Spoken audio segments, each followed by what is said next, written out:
What's up mga duy? Subong nga month, madalang na kami mag-pop up.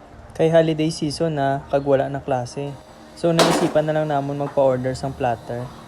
Second batch na gali ni sang order sa amon street food platter. Bilang isa ka business owner, dapat consistent kita permi sa aton negosyo. Hindi porke holiday, mahaliday man imo negosyo.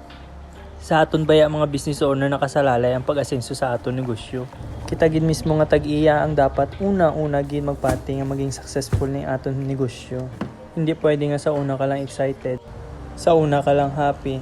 Kag pag-abot sang tumal days, weeks or months, madulaan ka na gana.